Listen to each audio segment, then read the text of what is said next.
Thank you. Okay, thank you very much. Now, shear wave elastography, gadget or necessity. We have heard a lot about the technical basics. That means an acoustic push-pulse is the basis for this technique. That means we create shear waves and we can measure this propagation of the shear waves through the tissue.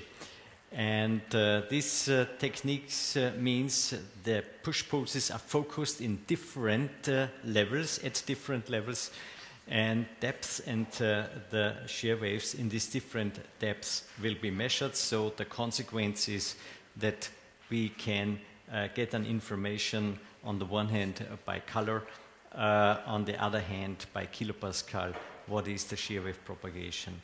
And this was in the upcoming time of shear wave elastography. It is user skill independent, they told us. And this is the map. So now here we have an example of a simple cyst. From the B mode, a simple cyst. Have we to use this technique? No, in this situation it doesn't make any sense from my point of view. If grayscale is clear, why should I add an additional feature? Okay, the grayscale imaging tells me there is some echogenic dots and spots inside, typically for some secretion, some debris, something like this inside. Usually you wouldn't add something which is linked to elastography, but if you have the feature, you use it. And here it's fine. On the one hand, it is blue. If you are thinking this is a bland cyst, more or less, you would expect it's more black. But this is blue, so you would say, okay, it's fine. It's not really, that's really a problem. But the surrounding tissue tells you there is some stiffness inside. You wouldn't expect this because the entire tissue doesn't behave like this. And there is the next question. How big should be the region of interest? We are calculating our shear wave information. Should we make it small? Should we make it big? So we can change and influence the outcome of information, as we have already heard from Claudia Kurz. A very, very important information. Liquid or solid? We see this. It looks like a cyst. There can be or could be some material inside, some secretion inside, some debris inside, mimicking tumorous lesion in this cyst. And here, this information was helpful. It fitted together with no growing tumor growth inside this cyst. So you can say with this information, this is a complicated cyst and not a complex cyst. That's the mammographical appearance of this situation. And here you see this was proving that elastography, shear wave elastography, came to the right result. Another situation from the B mode imaging information, we already know this is no simple cyst, this is this is a complex cyst. And there is a relatively thick septum dividing the spaces of this cyst, and also there is some vascularization in this thickened septum. And also the information of elastography, of the shear wave elastography, fits to our B mode imaging results, so it was concordant. In this situation, a complex cyst type 4, we see that the information from the shear wave is telling you that it's all more or less homogeneous blue concerning the surrounding tissue, besides the chest wall and the muscular layers. Beyond these structures, and it would be fine. We went for a core needle biopsy, and okay, histology revealed an ADH For sure, there is no sign for an ADH from that point of view. This is just by chance and histological information. So we can't say this is a minus to the shear wave result. Another complex cyst type 4, following the classification from Van den Berg, we see a septum, very thick septum, a very stiff septum in between, and the shear wave information fitted perfectly to the appearance we were thinking about from the B-mode imaging. In the beginning, there came up papers and informations with the kilopascal values. If you go with a 50 kilopascal value, and if you go and if you catch a value below, I have to say below 50 kilopascal, the probability of benignancy is very high, and if it's higher than 50 kilopascal, the probability of malignancy will be relatively higher. So actually we have already heard about the results from Schäfer, from Claudia Kurz, and from Alexander Mundinger, that these things are not always fitting together, and 50 kilopascal is definitely too high to say what beyond this threshold we can say this speaks for a benign lesion. This doesn't fit, and it was nice for me to see that Claudia Kurz didn't stress the topic kilopascal. She showed colors.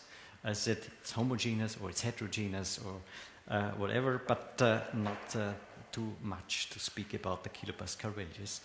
Here in this situation, we would say from the B-mode imaging looks like fibroadenoma or maybe a small fatty tissue lobule, and if we add here this information with shear wave, it fits together. So on the one hand, from the B-mode imaging, we are already biased. We expect some colors, we expect some shear wave information, and in this situation it fits perfect, and you wouldn't have the idea to go for a biopsy. This is the measurement afterwards, and here in this situation it's clear if you have a shear wave information, this wouldn't fit to this situation from the B-mode imaging. You wouldn't say I don't go for a biopsy. You go for a biopsy because the B-mode imaging tells you you have to go for a biopsy, and you can't downstage this or let me say put it in a BIRAT 3 level group.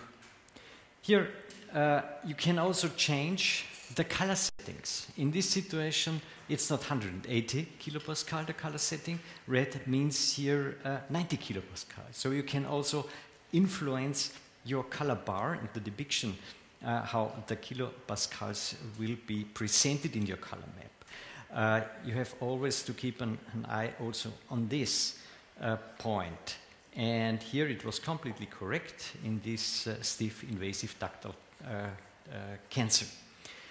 The next point, precompression, a very, very important point, is also already presented, and I only want to show you what's the effect. You compress a little bit more the tissue, you accelerate the speed of the shear waves, and here you have with compression a very reddish area surrounding this relatively smaller cancer. Without compression, you get a nice information. So pre-compression is a very important point. If you're working with shear waves, you shouldn't compress. You shouldn't compress, but this is always theoretically, because if there are other tissue layers, you have to compress, you have to bring it more parallel to the skin, that you see with a B-mode imaging where you are working with the lesion. So you have to apply a little compression on this topic. Well, in this situation, question, is it helpful for tumor necrosis? Yes, no. And we know, and we have already seen examples, that the shear wave amplitude can be low and noisy in stiff cancers. You can influence an effect if you go from standard to penetration, for example, but that means this is not more standardized. We influence our setting in this situation, and that is the basis that different investigators may come to different results at the end of the day. Here, tumor necrosis, another question after 6 courses of neoadjuvant chemotherapy, it fitted perfectly together with the histological result after the end of the day. So it is heterogeneous, and also this nice publication, we know from a lot of publications, I only have took out this from Wendy Berg, this multinational study, and it's clear, it tells us that it helps to increase our specificity. And it was interesting for me to see that there is no loss of sensitivity. I have to say, for me, it's difficult to follow these results in my experience. You can also go with 3D, as we have already seen today from Alex Mundinger. Some examples, you can show this nice corona surrounding the stiff, or let me say, the center where you can't get or catch these true information anymore, because I don't believe that in so many cancers you see a blue center and all these blue centers would be soft. This doesn't fit to the situation. If you go with a needle through it, then you mention immediately whether the center is soft or the center is stiff.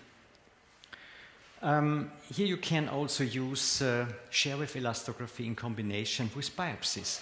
So you can target your needle towards the information where is, let me say, the surrounding more stiffer area, which should be also part of the target of our large core needle biopsy. You can go afterwards for a 3D data information of this shear wave result. You can say where is your needle located, embedded by this information coming up from the shear waves. You can do this in this tomographic ultrasound imaging mode. Well, these are additional options. Concluding, or let me say, summing up some reasons for the point necessity. To differentiate benign versus malignant, we know we can add something to the point specificity. The differentiation, solid versus complex or complicated cysts. Distance measurements of lesions, grayscale versus elastography, especially in cases of the diffuse tumor growth. This would be a plus. Follow-up of elasticity changes after neoadjuvant chemotherapy. This could be a point. And the targeted biopsy under elastography would be another point for necessity. Concluding, shear wave and strain imaging are complementary.